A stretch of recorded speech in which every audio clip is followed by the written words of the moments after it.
no estaban destinadas a mis oídos. Estaba en la cocina con las manos hundidas en el fregadero fregando una sartén que ni siquiera había usado. Una costumbre en realidad. Algo para mantener mis manos ocupadas cuando el corazón me pesaba. La ventana estaba entreabierta lo justo para que las voces del patio trasero llegaran flotando hasta mí. Emiliano estaba ahí fuera, hablando por teléfono, su voz lo bastante alta como para romper el silencio de la tarde. Se va a quedar sin nada. Y por mí está bien. No me moví. La esponja se detuvo en mi mano, el agua corriendo por mis dedos como si yo no estuviera allí. Por un instante pensé que había oído mal, pero el silencio que siguió fue confirmación suficiente. El silencio de alguien que dice lo que piensa. Luego soltó una risa corta despectiva. Todo se lo dio mi papá en bandeja de plata. Ya es hora de que vea cómo es la vida de verdad. La vida de verdad. Me sequé las manos lentamente con cuidado de no hacer ruido. Mantuve la espalda recta, los hombros firmes. Había un tazón de papas en la encimera esperando a ser peladas, así que tomé el cuchillo. Mis manos se movían por instinto, pero algo dentro de mí se había detenido por completo. Pensé en los años que pasé horneando pasteles de cumpleaños desde cero, quedándome despierta toda la noche cuando Emiliano tenía gripa, sentada en las gradas en cada partido de fútbol bajo el frío de los sábados. Pensé en la vez que reprobó álgebra y me quedé despierta aprendiendo ecuaciones solo para ayudarlo a pasar. Recordé al pequeño que se dormía en mi hombro en la iglesia, su mano aferrada a mis dedos, como si temiera que desapareciera. Y ahora esto, no lo confronté. No salí al patio ni alcé la voz. Pelé las papas. Con cuidado, rítmicamente, como si eso pudiera disolver el nudo en mi garganta. El dolor en mi pecho se apretó, pero sabía que no debía mostrarlo. Para cuando volvió a entrar ya había puesto la mesa y doblado las servilletas como siempre. Me miró de reojo indescifrable, y yo sonreí como he practicado durante años, suave pequeña. La cena está lista, dije, como si mi mundo no acabara de tambalearse. La casa volvió a quedar en silencio, salvo por el zumbido del lavavajillas y el tic-tac del reloj sobre el refrigerador. Habían pasado 8 meses desde que Javier murió. 8 meses de soportar lo que quedaba. Javier murió un jueves. Cielo despejado, ni una nube a la vista.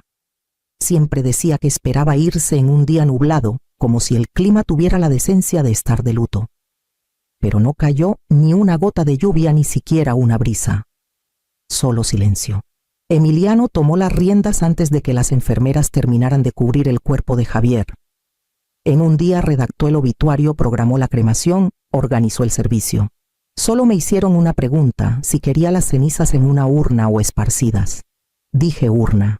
Emiliano eligió una de mármol que no podía pagar. En el funeral me senté entre desconocidos, rodeada de flores que Javier habría considerado exageradas. Emiliano dio un discurso tan pulido que parecía ensayado. Ni una sola vez me miró. Llevé un papel doblado en mi bolso, unas palabras garabateadas la noche anterior. Nunca las leí. No hubo un momento para mí. Cuando intenté levantarme, Sofía tocó mi muñeca con suavidad, con esa sonrisa tensa y pública, y susurró: «Mejor, deja que Emiliano se encargue». Así que me senté y dejé que mi silencio enterrara a Javier junto con él. Después Sofía comenzó a limpiar las habitaciones. Empezó con el despacho de Javier. Todos sus libros, notas, medallas empaquetados y guardados antes de que terminara la semana. «Necesitamos espacio para el bebé», dijo, aunque no había bebé, ni siquiera planes para uno. Luego vinieron las cortinas nuevas, la pintura neutra, la mesa de café de vidrio que reflejaba el sol de la mañana y me hacía doler los ojos. Hicieron que la casa pareciera un catálogo, un lugar para fotos, no para personas. Mi sillón favorito desapareció un día, sin explicación. Las paredes se volvieron más frías. No hice preguntas. Sabía que no debía. Por las noches me sentaba en el garaje donde aún persistía el leve aroma de Javier, aceite de motor y jabón de pino. Pasaba las manos por sus camisas de franela aún colgadas en un rincón. No hablamos mucho en esos últimos años, no profundamente, no como antes.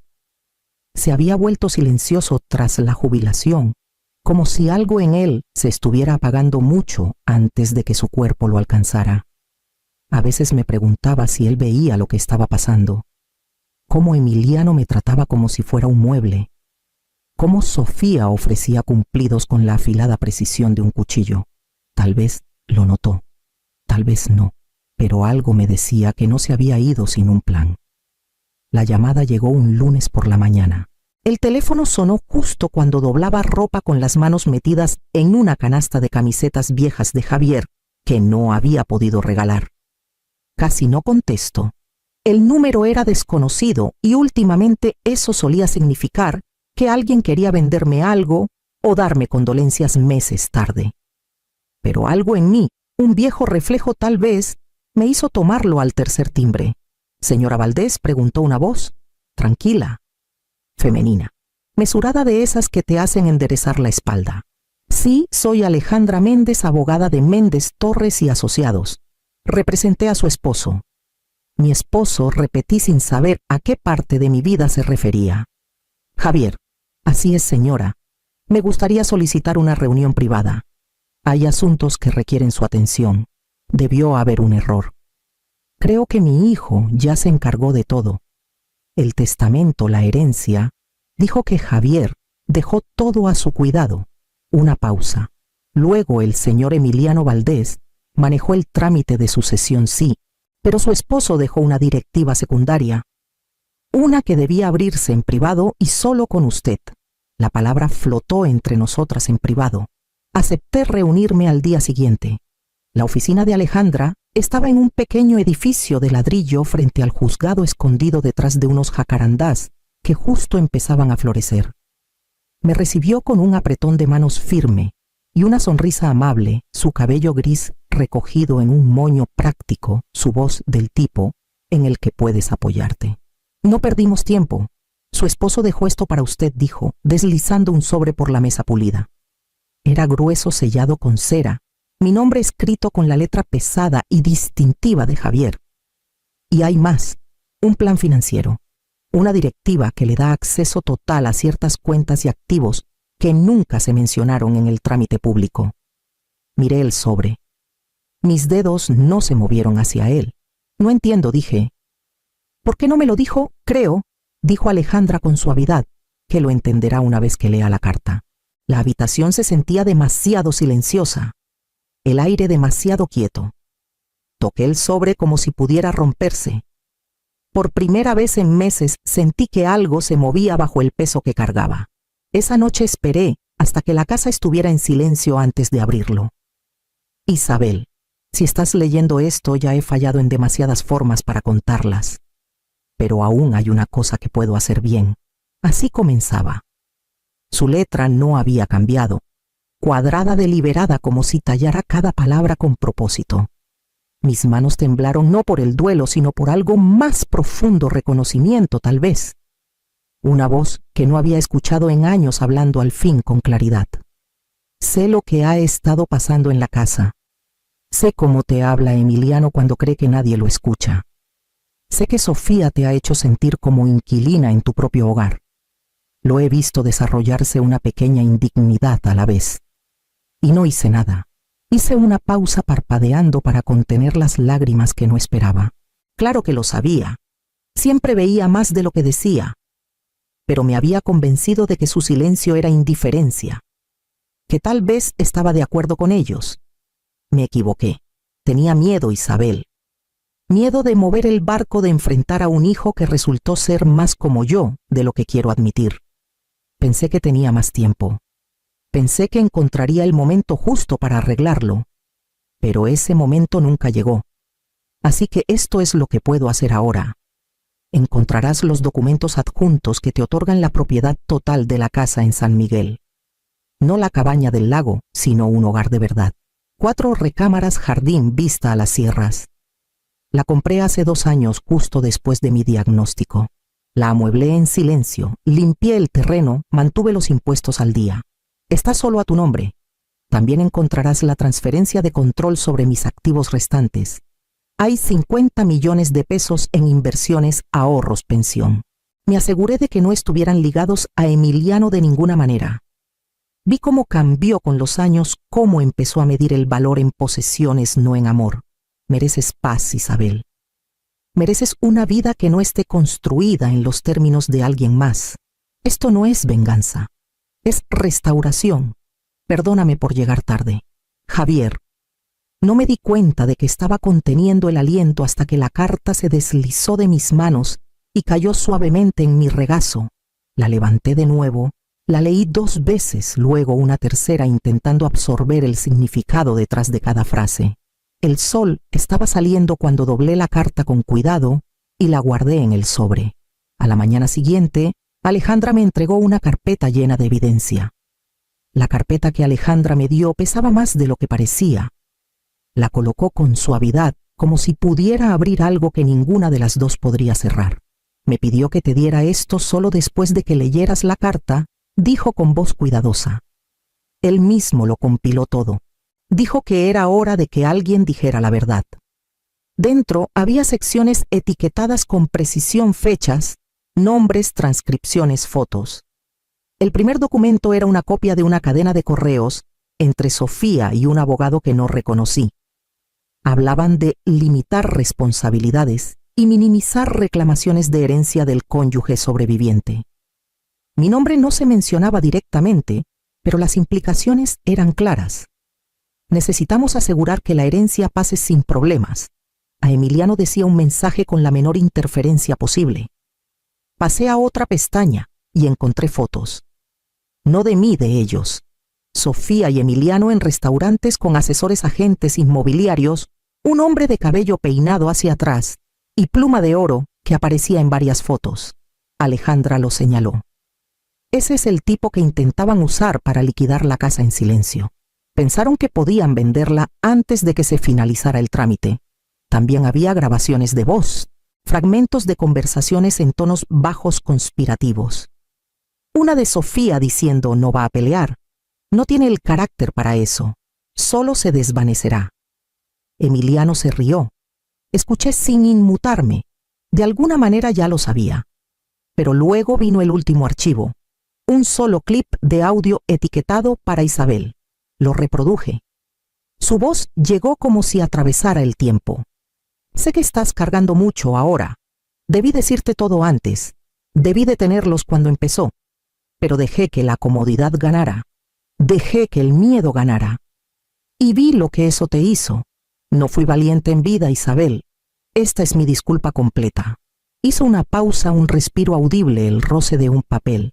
Siempre creíste en lo bueno incluso cuando lo bueno no creía en ti. Te fallé. Así que ahora he puesto cada pieza en su lugar. No por justicia, por claridad, para que nunca más dudes de lo que mereces. Lo mereces todo. No lloré. No porque no estuviera conmovida, sino porque algo más firme había echado raíces. Una especie de quietud que se sentía como fuerza. Cerré la carpeta, alicé su borde y miré a Alejandra. Creo que es hora de que escuchen la verdad. Preparé la mesa para 3. No para 4. No quería que se sintiera como una comida familiar. Preparé el café exactamente como le gustaba a Emiliano, cargado con un toque de leche. Y puse los panques de limón que Sofía alguna vez elogió, pero nunca tocó. Me puse el suéter verde suave, que Javier siempre decía que me hacía ver tranquila, incluso cuando no lo estaba. Cuando llegaron, Sofía apenas me miró. Emiliano murmuró un rápido «¡Hola, ma!» y fue directo al comedor revisando su celular antes de sentarse. «Dijiste que esto era importante», dijo Sofía alisando su falda al sentarse. «Tenemos otra reunión después». «No tomará mucho», respondí sirviendo el café con manos firmes. Esperé a que todos tuvieran su taza antes de abrir la carpeta en la mesa. Coloqué la carta de Javier junto a ella sin abrirla para su beneficio, aunque ya casi la había memorizado. La carpeta se abrió como una tormenta silenciosa. Copias del testamento, evidencia, transcripciones, todo lo que Alejandra había preparado. «Esto es de su padre», dije con calma, «y ahora de mí». Sofía tomó los papeles primero, escaneándolos rápidamente. Sus ojos se entrecerraron. Esto no es la versión que presentamos. Esto no es legal, lo es», dije. y siempre estuvo destinado a ser privado. Hasta ahora. Emiliano arrancó el testamento de sus manos. Su boca se torció mientras leía, pasando las páginas demasiado rápido para asimilarlas. ¿Te lo dejó todo? Su voz se alzó. ¿Todo te lo dejó a ti? Así es, dije. Porque vio lo que yo fingí no ver. Manipulaste a mi papá. Siseó Sofía. Esto fue planeado. Lo engañaste cuando estaba enfermo. No lo hizo, dijo Alejandra saliendo del pasillo donde había esperado en silencio. Yo presencié la firma. También lo hicieron dos partes independientes. Pasó una evaluación psiquiátrica días antes. Todo es legal. Todo es vinculante. Emiliano se puso de pie empujando su silla hacia atrás. Dijo que la herencia sería compartida. Me lo dijo. Te dejó creer lo que querías, dije, mi voz aún tranquila. Para que mostraras quién eres. Sofía abrió la boca para hablar de nuevo, pero Alejandra levantó una mano. Pueden impugnarlo si quieren, pero no ganarán, y solo gastarán lo poco que les queda intentándolo. Emiliano me miró, y por un instante hubo algo como incredulidad, tal vez incluso dolor. Me levanté y recogí la carpeta. Me voy mañana. Empaqué en silencio. Una maleta, 2 cajas y una bolsa de lona llena de cartas que aún no estaba lista para releer. No me molesté con platos ni fotos enmarcadas. Ya no eran míos. La mayoría habían sido reemplazados, elegidos por Sofía para que combinaran con la paleta de la casa. Grises fríos y blancos afilados, sin espacio para el calor, sin espacio para mí. Al salir al pasillo, la voz de Sofía cortó el silencio. ¿De verdad te vas?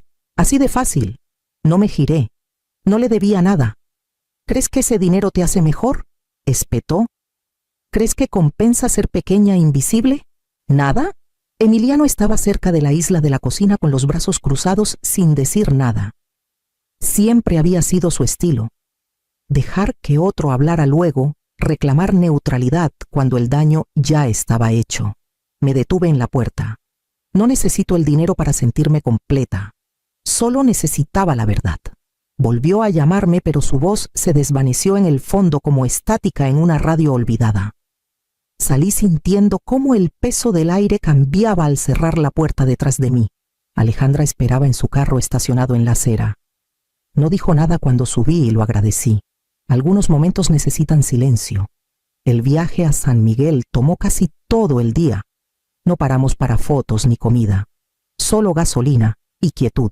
Cuando llegamos a la casa me entregó las llaves, un paquete limpio de documentos y un teléfono prepago. Empieza de nuevo, dijo suavemente. Asentí y entré en un lugar donde nadie había intentado borrarme. Los pisos olían ligeramente a cedro. Las ventanas se abrían a montañas que no necesitaba permiso para mirar. Esa noche cambié mi número.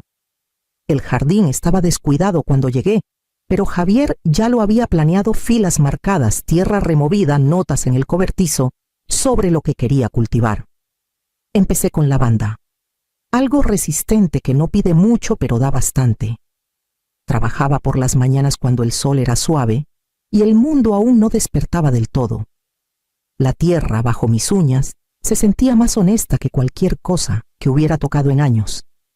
A veces hablaba en voz alta sin dirigirme a nadie en particular, pero me gustaba pensar que Javier me escuchaba. Por las tardes leía. Empecé con viejos favoritos, luego me aventuré en memorias de mujeres que habían reconstruido sus vidas desde los escombros. Algunas dejaron matrimonios, otras perdieron hijos. Algunas simplemente se cansaron de ser invisibles. Las entendía a todas. Un volante en la cooperativa me llevó a un grupo de apoyo. Madres en silencio, decía. Cada miércoles por la noche nos reuníamos en el sótano de una iglesia que olía a café y alfombra gastada. No llorábamos mucho. Contábamos historias, no dábamos consejos, escuchábamos. Eso era suficiente. Una mujer, Gloria, me contó que no había sabido de su hijo en 12 años. No sabía si estaba vivo. Le di mi número y le horneé un pie. No hablamos de perdón. Hablamos de qué hacer con el espacio vacío. Con el dinero de Javier, inicié un fondo discreto, pequeñas becas para mujeres mayores de 50 que habían sido excluidas de testamentos, echadas de sus hogares o simplemente intentaban empezar de nuevo. No puse mi nombre. Solo quería que supieran que alguien creía en ellas. No era la vida que solía imaginar, pero era mía. La carta llegó justo después de la primera helada. El sobre llegó a principios de octubre entre un catálogo de semillas y un recibo de donación. Mi nombre estaba escrito en letras mayúsculas que reconocí de inmediato la letra de Emiliano, afilada y urgente. No había dirección de remitente, solo un sello postal de la ciudad que solía llamar hogar. Lo abrí lentamente sin expectativas. No se molestó en cortesías. Mamá, sé que ha pasado mucho tiempo. No estaría escribiendo si no fuera serio. Estamos en problemas. El negocio no sobrevivió a la crisis. Los padres de Sofía nos cortaron. Estamos atrasados con la hipoteca. Si pudieras ayudarnos, aunque sea con algo para pasar el invierno, te lo agradecería. Seguimos siendo familia. Eso tiene que valer algo. Emiliano lo leí 2 veces. Ni una palabra sobre lo que me dijo en el porche. Ni una mención de Javier. Ni una disculpa. Solo necesidad. Volví a meter la carta en el sobre y la guardé en el cajón donde tenía semillas que nunca crecerían en este clima. Eso se sentía apropiado. Más tarde esa noche, después de lavar los platos, y cuando el fuego se había reducido a brasas, saqué una hoja en blanco. No para responder, sino para escribir hacia adelante. Isabel, te quedaste demasiado tiempo. Mantuviste la paz a costa de tu voz. Dejaste que el silencio construyera muros a tu alrededor, pero también sobreviviste. Soportaste lo que otros no habrían soportado. Y cuando la puerta finalmente se abrió, la cruzaste sola. Eso tomó valor. No debes respuestas, no debes rescates, no debes redención a quienes nunca creyeron que importabas. Lo que debes es paz, alegría, quietud y todo lo que decidas querer después. Esto no es venganza, es la vida tranquila que ganaste, con amor de la mujer en la que finalmente te convertiste.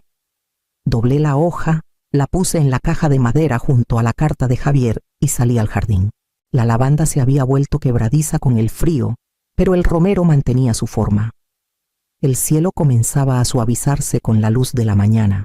Me senté en el banco que construimos juntos y sostuve ambas cartas en mi regazo, sintiendo el peso de 2 voces que finalmente sabían cómo hablar. Y por primera vez en años no sentí la necesidad de estar en ningún otro lugar.